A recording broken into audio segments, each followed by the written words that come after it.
So this is a modern-day miracle. It is a device that is pervasive, it's coveted, everyone loves it, and I'm pretty sure everyone here has at least one of them with you right now. At least one, purse or pocket. I'm more sure that some people here, even though they won't admit it publicly, would get separation anxiety if this was not with them. With just this one device, we see how the Department of Commerce actually has had a huge influence on society.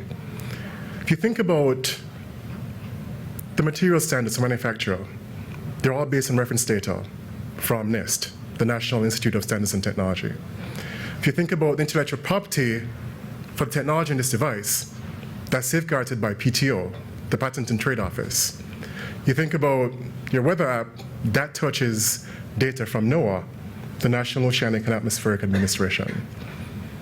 You think about a stock app, it tells you the impact of the next GDP release. That information comes from BEA, the Bureau of Economic Analysis. You think about the apps on it, and you think about how they figure out where they are, and that leverages census data.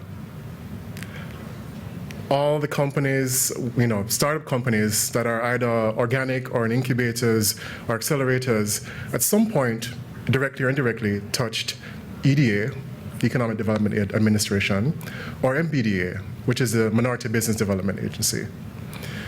All the components in here are part of trade, which is supported by ITA, which is International Trade Administration. So in this one example, you have all the 12 bureaus at the Department of Commerce contributing to this thing that we take for granted, that is material to our everyday life. And the same is true for a lot of products. Now, with that, I can actually really confidently say that the Department of Commerce is America's data agency, because literally the data we collect and that we disseminate goes from the surface of the sun to the deepest depths of the ocean itself.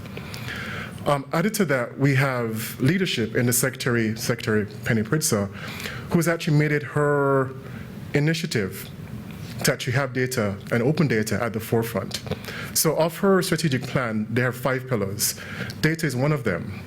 The next thing that she's actually done is created this Office of the Chief Data Officer, and which I'm part of, which is focused on how do we get, one, businesses and people empowered through open data and transparency, both inside and outside of the department. 2, how do we actually make sure that people interact with data differently?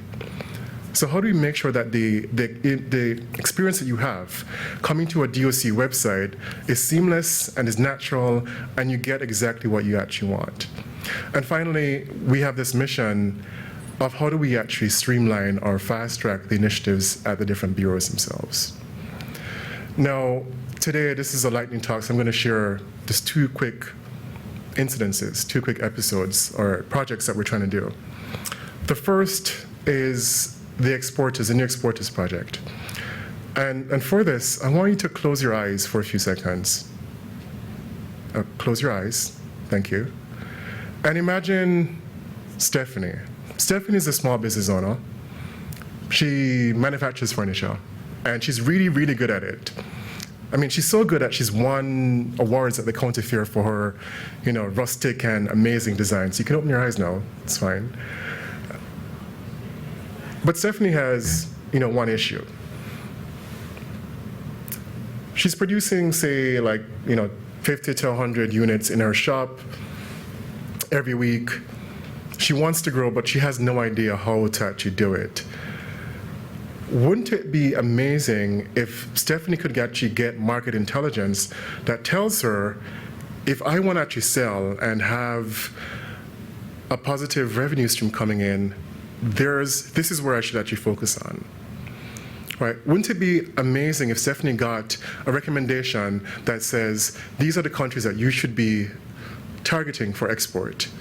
Say she got a piece of mail, or she got an email or some other form that basically told her, listen, Stephanie, there are these companies that are exactly like you.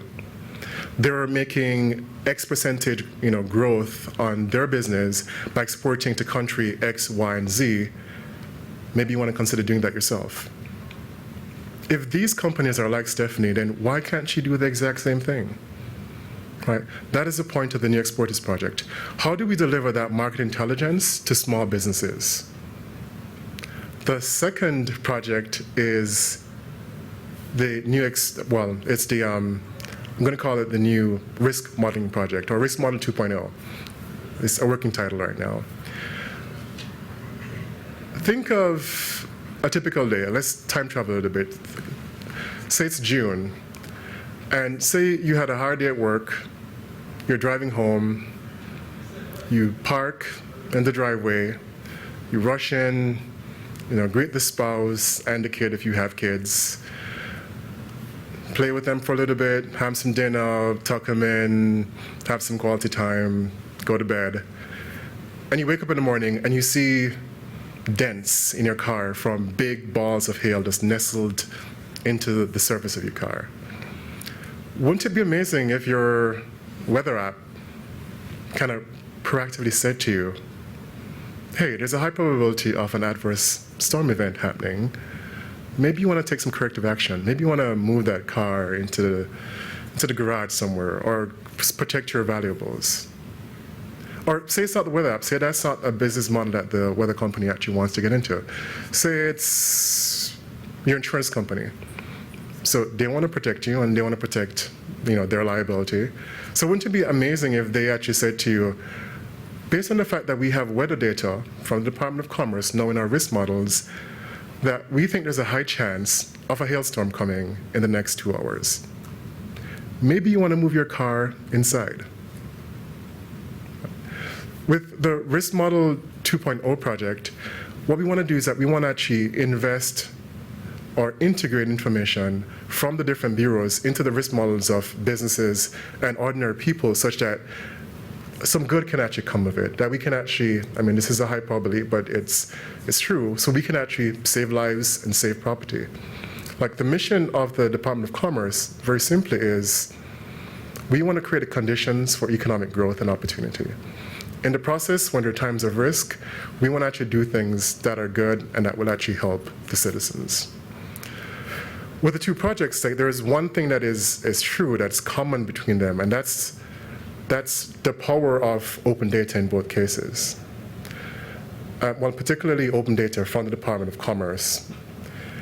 And the power comes in the fact that you're integrating that data across multiple data sets, both within the bureaus and outside of the department itself, to actually do good for a user-specific, user-driven scenario whereby we're helping or improving lives and businesses.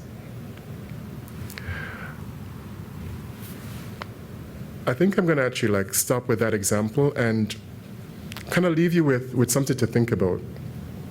Because I realize I'm probably the only thing between you and lunch, and you've already had a long, long day. So let me not prolong your torment or torture. So while you're having lunch and hopefully you're meeting new people, I want you to think about, how can I help the Department of Commerce help me? And once you have an answer for that, and it's focused on open data and how we can actually help improve your life or your business, you send me an email. Thank you.